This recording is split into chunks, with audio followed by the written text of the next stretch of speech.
Assalamualaikum warahmatullahi wabarakatuh. Kami dari kelompok satu akan mempresentasikan hasil diskusi kami mengenai artikel ilmiah dengan judul Biomekanika Cedera Otak Traumatik pada Kecelakaan Mobil Tunggal yang melibatkan 4 orang penumpang. Next. Berikut adalah anggota kelompok kami. Next.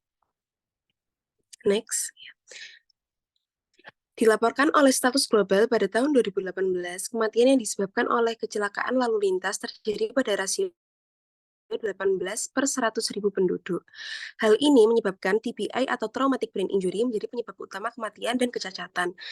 Cedera yang terjadi dipengaruhi oleh berbagai hal seperti posisi duduk di dalam kendaraan, mekanisme kecelakaan, kecepatan kendaraan pada saat kecelakaan, dan berbagai hal lainnya.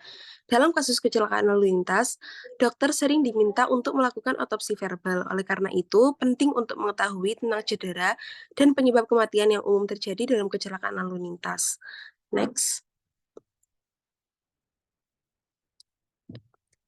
Konsep penyebab dalam artikel ini terdapat 4 kasus kecelakaan mobil yang dibedakan dari posisi duduk dan kondisi sebelum kecelakaan, di mana setiap orang memiliki biomekanika yang berbeda sehingga menghasilkan cedera yang berbeda juga.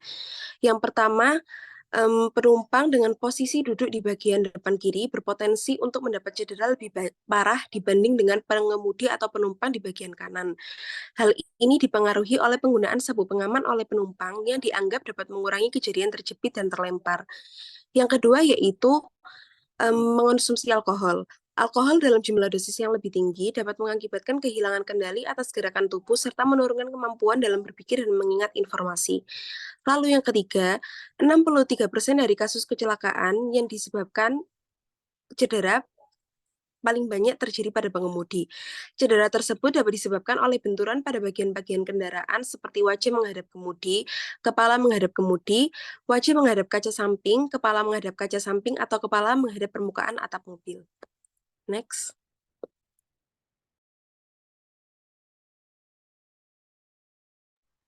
Oke, selanjutnya yaitu gambaran desain penelitian. Dalam kasus kecelakaan lalu lintas, dokter sering dimintai untuk melakukan otopsi verbal. Otopsi verbal merupakan metode praktis untuk menentukan penyebab kemungkinan kematian.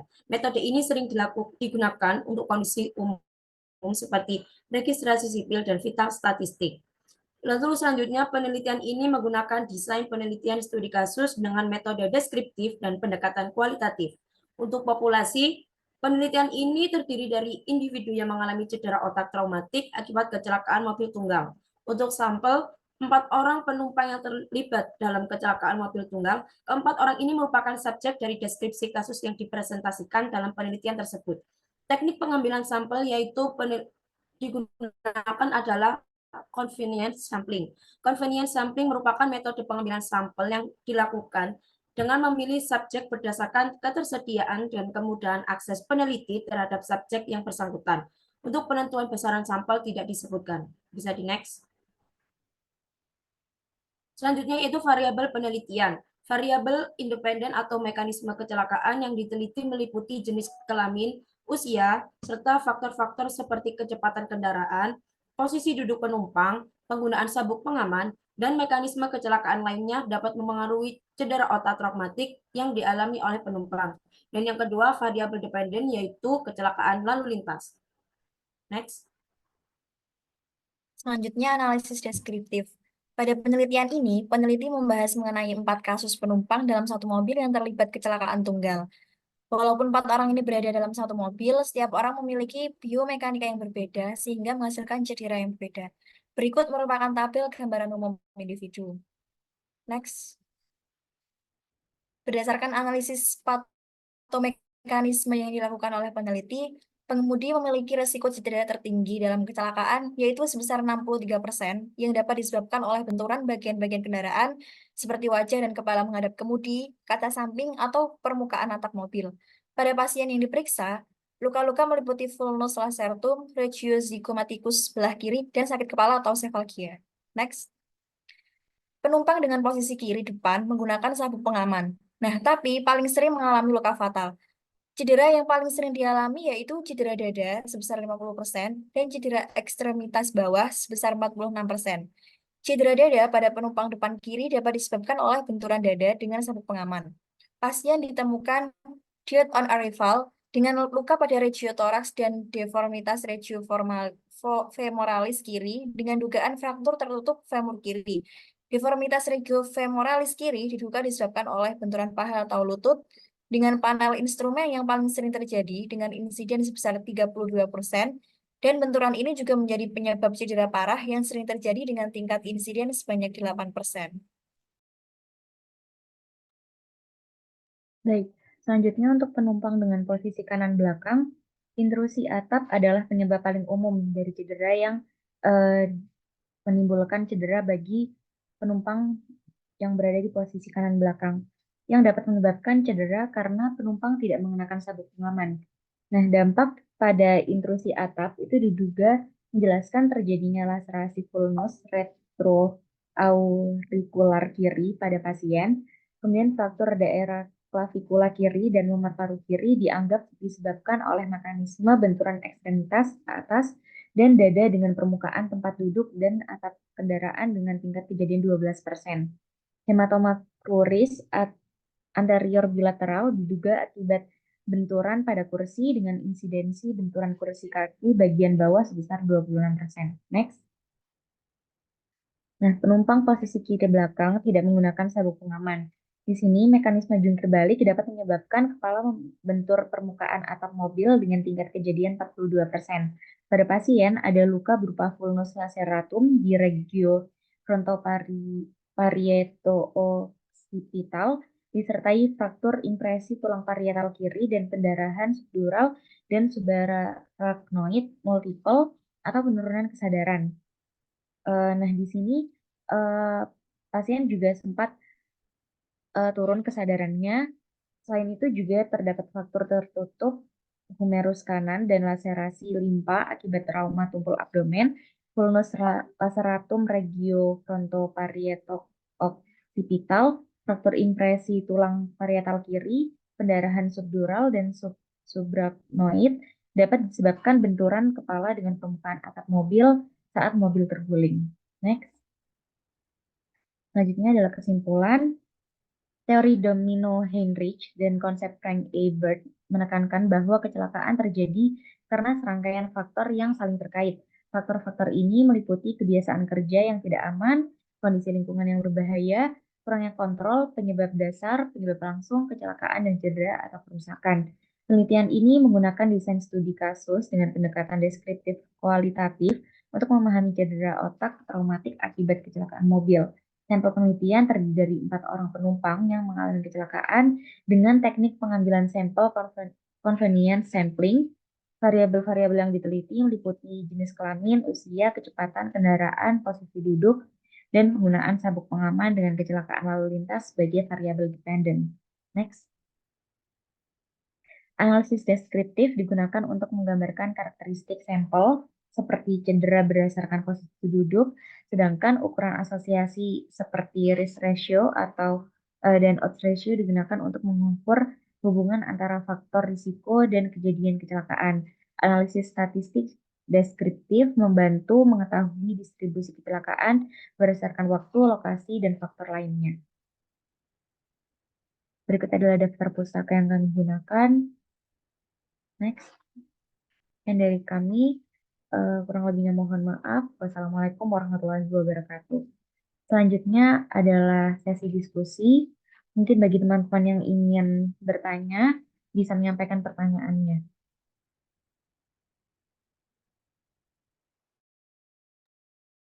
Baik, sekarang memasuki waktu diskusi. Mungkin dari teman-teman semuanya yang ada pertanyaan mungkin bisa langsung raise hand.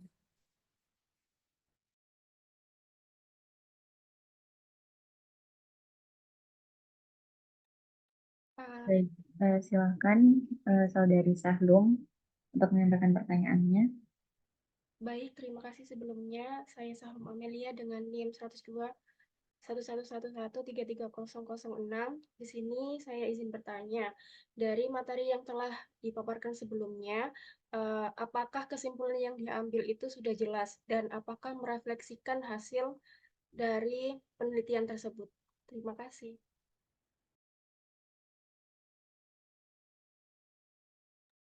Baik, Mbak Sahlum, saya izin menjawab pertanyaannya ya. Jadi dalam konteks kecelakaan mobil perlu diperhatikan bahwa cedera otak traumatik dapat terjadi akibat gaya mekanik yang berbeda, seperti rotasi kuat di kepala akibat kecelakaan mobil. Hal ini dapat menyebabkan cedera otak vokal dan difus secara bersamaan, terutama pada derajat sedang atau berat. Sehingga kecelakaan mobil juga dapat menyebabkan gegar otak akibat goyangan kepala yang keras. Dalam hal penanganan cedera otak traumatik, penelitian menunjukkan bahwa penanganan secepatnya, termasuk pembedahan, dapat memberikan dampak luaran yang positif. Oleh karena itu, pemahaman tentang biomekanika cedera pada kecelakaan lalu lintas akan membantu tenaga medis untuk dapat mengungkap ke mekanisme terjadinya dan memilah berbagai kemungkinan penyebab cedera serta mengambil tindakan yang cepat dan tepat untuk korban. Dan hal ini sudah tersampaikan dengan jelas dalam artikel sehingga dapat disimpulkan bahwa hasil penelitian sudah jelas. Apakah jawaban saya sudah dapat diterima, Mbak Sahlum? Oke, terima kasih banyak Mbak Amal.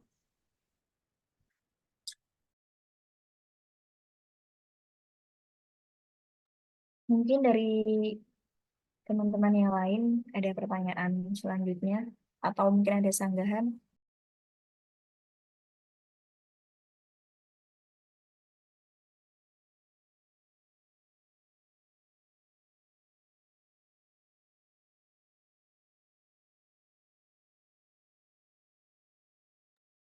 Silahkan dari Mbak Gebilda terlebih dahulu. Baik, terima kasih. Eh, Perkenalkan, nama saya Gibilda Ope. Jadi pertanyaan saya itu, apakah ada saran dari teman-teman untuk penelitian ini yang sekiranya juga dapat menjadi saran atau masukan untuk penelitian berikutnya dengan topik yang sama? Mungkin itu dari saya.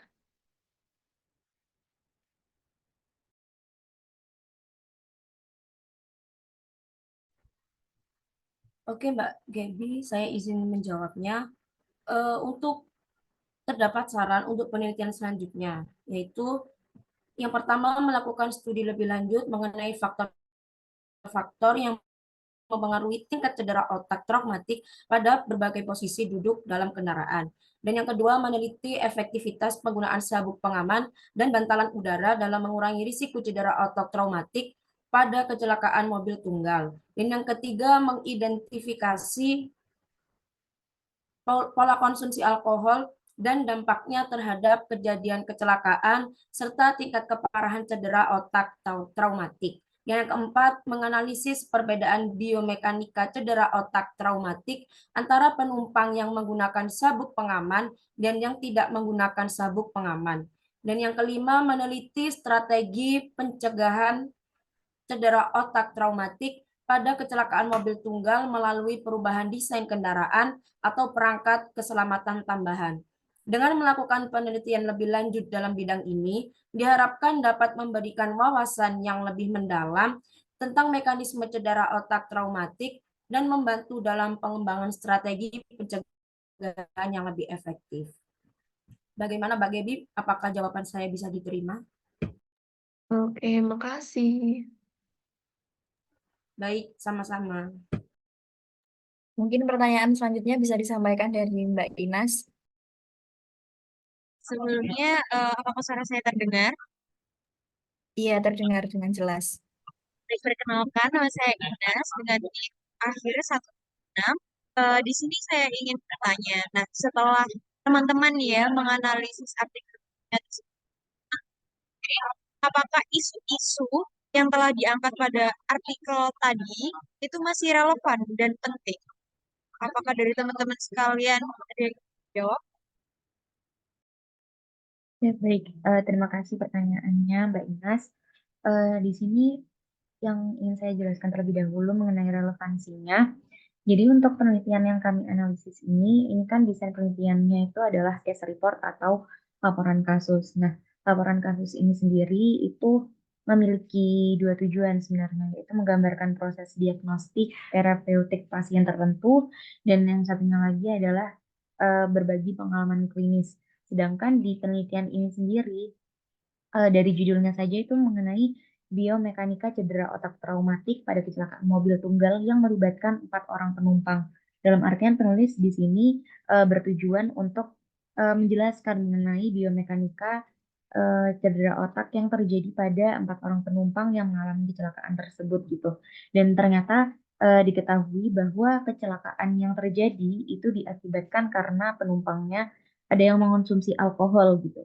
Dan dari implikasinya sendiri dan atau mekanismenya sendiri itu juga masing-masing penumpang itu berbeda gitu. Sehingga dari segi relevansinya, penelitian ini merupakan salah satu penelitian yang relevan karena memang pada hasil penelitian itu sendiri juga dijelaskan satu persatu mengenai kondisi pasiennya gitu. Bagaimana kondisi penumpang yang ada di depan, bagian kiri, bagian belakang kanan, dan bagian kiri, dan pengemudinya juga seperti itu. Dan untuk yang kedua, untuk yang eh, pentingnya mengenai penelitian ini, sebenarnya penelitian ini itu kan tujuannya untuk eh, membagikan membagikan pengalaman klinis pada pasien gitu ya. Nah, sehingga peneliti ini sendiri pun juga sudah menjelaskan eh, kondisi-kondisi para pasien gitu, sehingga eh, penelitian ini juga apa ya sangat penting gitu, bisa bisa memberikan manfaat bagi pembacanya bahwa oh iya ini yang ada di dalam penelitian ini itu mengenai kondisi klinis yang terjadi di pasien gitu, sehingga bisa disimpulkan bahwa penelitian ini termasuk penelitian yang relevan dan penting untuk dibahas gitu. Terima kasih Mbak Inas. Apakah jawaban saya sudah bisa diterima atau mungkin ada tambahan lain? Sudah jawab sekali. Baik, sama-sama.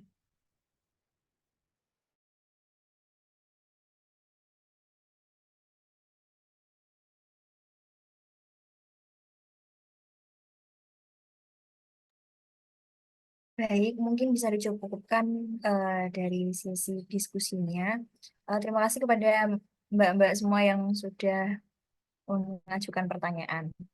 Mungkin itu saja dari saya. Sekian, terima kasih.